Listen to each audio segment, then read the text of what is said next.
एग्नेट और कॉग्नेट जरा जान लें कि ये क्या है।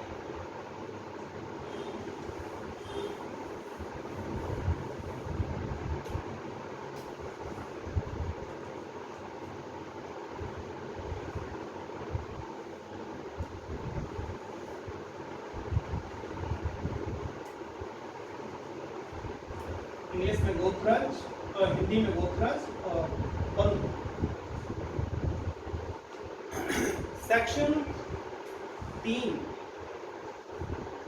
हिंदू उत्तराधिकार की सेक्शन 3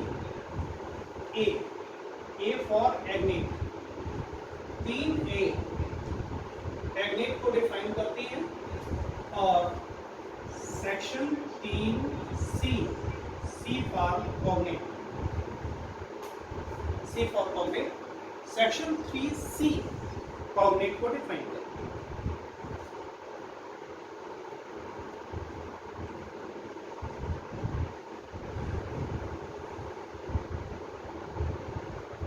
अब जिसकी प्रॉपर्टी की बात आप कर रहे हैं, मान लो कोई व्यक्ति, यहाँ F नाम का कोई व्यक्ति की मृत्यु हुई है, इसकी प्रॉपर्टी की बात कर रहे हो और इसके पास वो वर्ग 1 और वर्ग 2 के उत्तराधिकारी नहीं है, कोई दूर का उत्तराधिकारी बैठा हुआ है, तो कोई उत्तराधिकारी है, यानी कि इसकी प्रॉपर्टी पर मिस्टर बी और मिस्टर सी दावा करना चाह रहे हैं।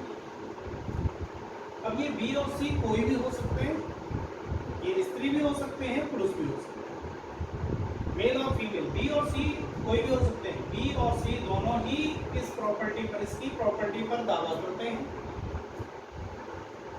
बी का रिलेशन ए के साथ जो है, बी और ए के बीच में जो रिलेशन है, उसमें बीच में, इन दोनों के बीच में एक F1 नाम का कोई व्यक्ति है। F1 नाम का जो भी व्यक्ति है वो एक मेल है,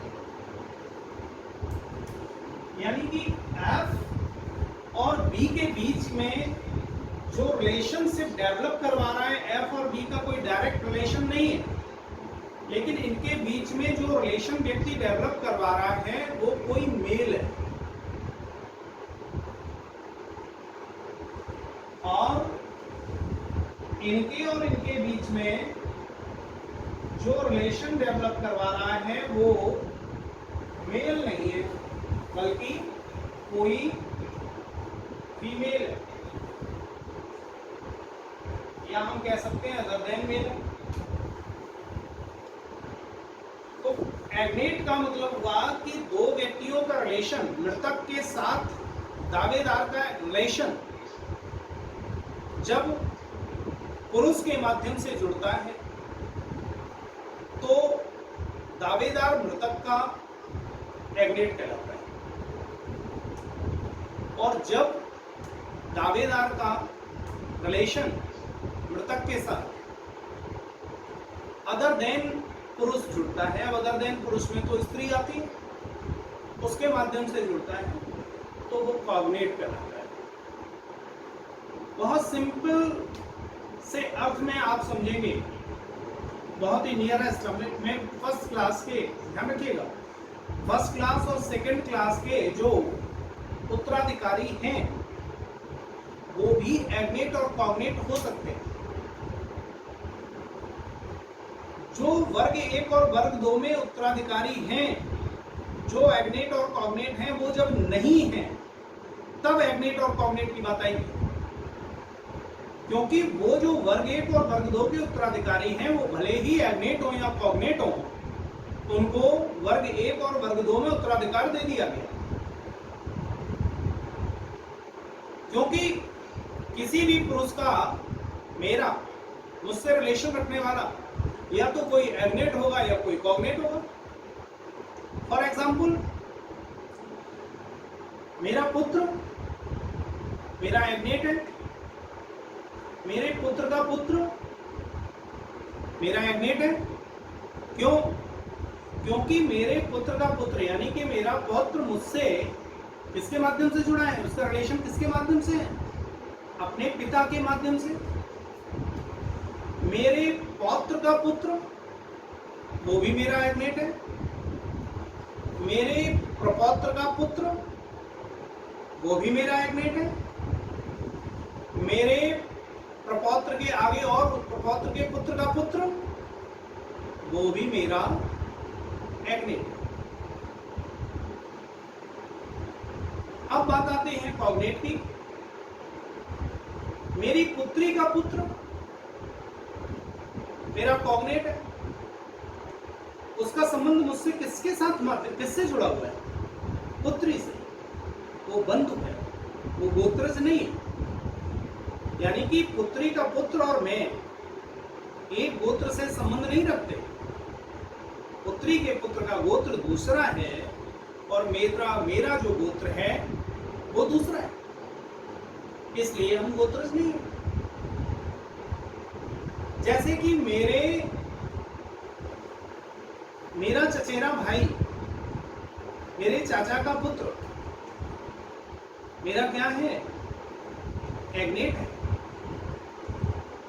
मेरे चाचा का पुत्र मेरा एग्नेट है और मेरे मामा का पुत्र मेरा कॉग्नेट है। क्यों?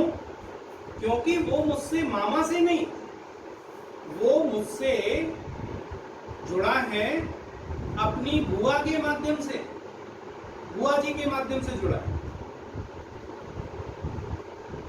वो अपनी बुआ जी के माध्यम से जुड़ा है, राइट? ये आप ना कहें कि मुझसे वो मामा के माध्यम से जुड़ा है, ठीक है ना? मैं अगर आप मामा के माध्यम से भी कहें तो भी आप उस पर भी आ जाए, हम आ जाते हैं कि मेरे जो मामा हैं मुझसे किस माध्यम से जुड़े हैं? Through to my mother. तो हमारे और हमारे मामा के बीच में जो लोग आ रहे हैं वो कौन आ रहे हैं? मैं, मेरा मामा, मैं, मेरी मदर, और उसके ऊपर चलिए मामा नहीं, उसके ऊपर चलिए मेरा नाना,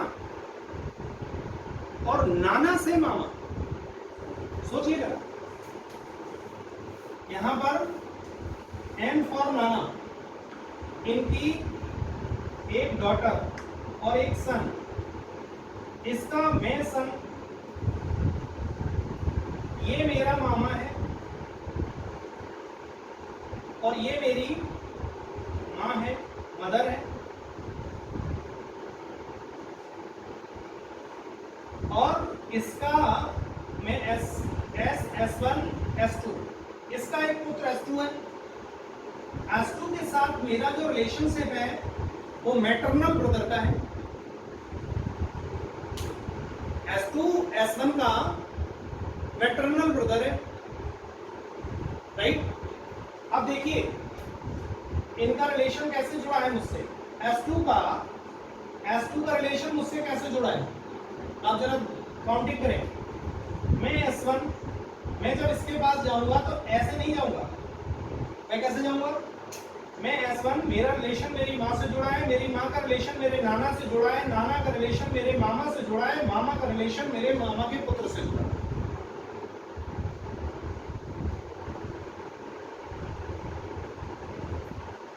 राइट? तो यद्यपि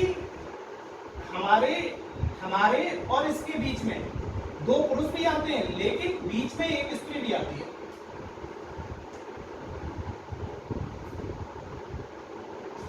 अब यहीं पर चाचा के पुत्र को देख लीजिएगा।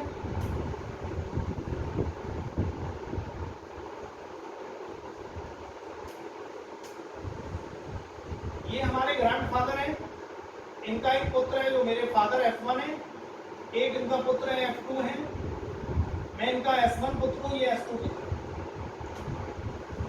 ये मेरे चचेरे भाई है S1 और S2, both are the cousin brother. Cousin ही तो बोलते हैं ना चचेरे, ठीक, कजिन। अब ये S1 और S2 कजिन ब्रदर है। अब देखिए इनका रिलेशनशिप कैसे जुड़ा हुआ है। S1 का संबंध किससे जुड़ा है?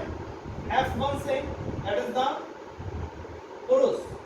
उसका संबंध किससे जुड़ा है? ग्रैंडफादर से, दैट इज द पुरुष। उसका संबंध किससे जुड़ा हुआ है? F2 से, दैट इज द पुरुष। और उसका संबंध किससे जुड़ा हुआ है? S2 से। तो इसकी ये भी ध्यान रखेंगे, F2 की डॉटर D2, F1 की डॉटर D1, ये सभी गोत्रज हैं। D1 D2 की गोत्रज है, S1 D2 की गोत्रज है, S1 S2 का गोत्रज है, D1 S2 की गोत्रज है, D1 D2 की गोत्रज है। क्योंकि इनका रिलेशनशिप किसके माध्यम से जुड़ा, फादर के माध्यम से। तो यही डेफिनेशन आप लोग यहां पर पढ़ेंगे। दो व्यक्ति, जब दो व्यक्तियों के बीच में जो रिलेशनशिप है वो अगर पुरुष के माध्यम से है तो वो एडनेट है, और अगर उनमें से पुरुष के अलावा कोई और आ गया, जैसे कि स्त्री और पुरुष, मैंने नाना वाला चित्र बनाया था, क्या कौन कौन व्यक्ति आ गए थे, मेरी मां, फिर मेरे नाना पुरुष, फिर मामा पुरुष, देन वो। तो ऐसी स्थिति में वो व्यक्ति कॉग्नेट समझा जाता है। ऐसी स्थिति में वो व्यक्ति कॉग्नेट समझा जाता है। अभी थोड़ा सा और एग्जांपल समझिए। मेरा यूटेराइन ब्रदर,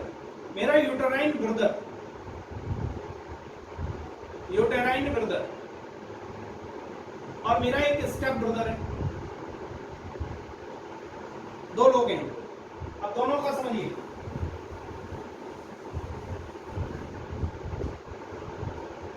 आप लोग ये समझते हैं ना,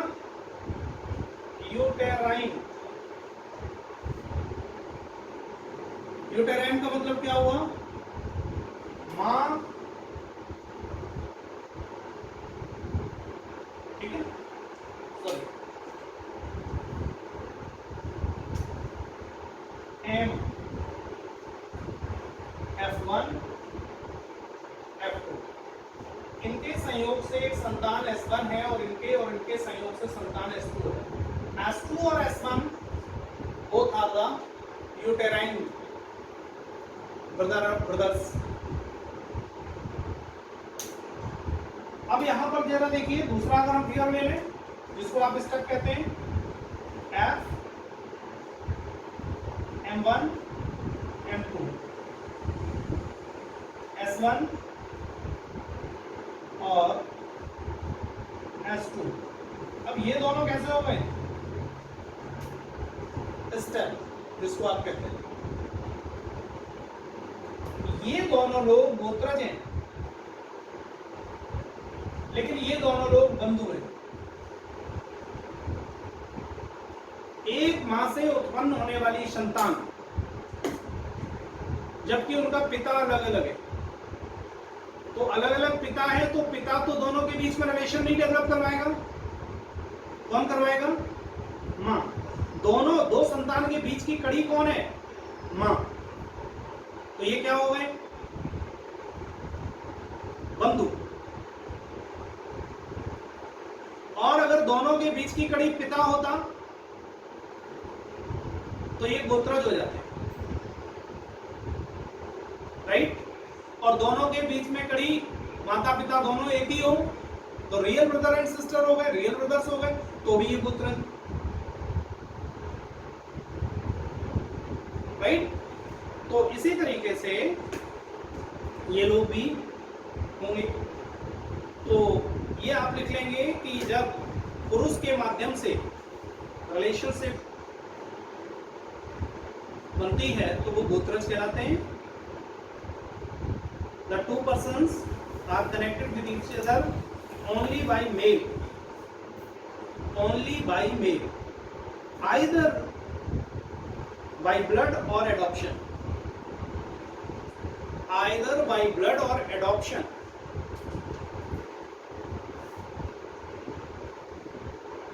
either by blood or adoption। अब adoption का भी एक एग्जांपल ले लीजिएगा जरा। हमने adoption लिखवा दिया, adoption का भी एक एग्जांपल ले ले। ये मिस्टर है, इनकी संतान S1, इनकी संतान S2, इनकी संतान S3, इनकी कोई पुत्र नहीं। इन्होंने मिस्टर बी को एडॉप्ट कर लिया। बी कोई भी हो सकता है, पुत्र हो सकता है, पुत्री हो सकती है। बी को एडॉप्ट कर लिया। अब S3 और बी के बीच जो रिलेशनशिप है, जो ये लोग एक दूसरे के होंगे, वो क्या होंगे, कहा जाएगा गोत्रज या बंधु। तो ये गोत्रज होंगे, यानी कि एडॉप्शन से भी गोत्र परिवर्तित होता है। जन्म तो व्यक्ति का कहीं दूसरे गोत्र में हुआ होगा, लेकिन जैसे ही एडॉप्ट किया जाता है तो जो व्यक्ति एडॉप्टेड फादर होता है उसका गोत्र उसका बदल जाता है, यानी कि एडॉप्टेड फादर का गोत्र मिल जाता है। तो अब इनका रिलेशनशिप कैसे जुड़ा एडॉप्टेड चाइल्ड का? बी का S2 मेल है, मेल है, मेल है, और ये आगे हो जाता है, तो बाई मेल जुड़ा। अब यहां पर जरा देखिए, अगर ये S2 ना होकर D होता, डॉटर होती, और डॉटर के कोई संतान नहीं होती और वो एक चाइल्ड अडॉप्ट कर लेती, तो ये एडॉप्टेड चाइल्ड और इसके बीच का रिलेशन किसका कैसा होता? बंधु का। क्यों? क्योंकि इनके बीच में एक फीमेल आ गई है, डॉटर। ठीक है ना?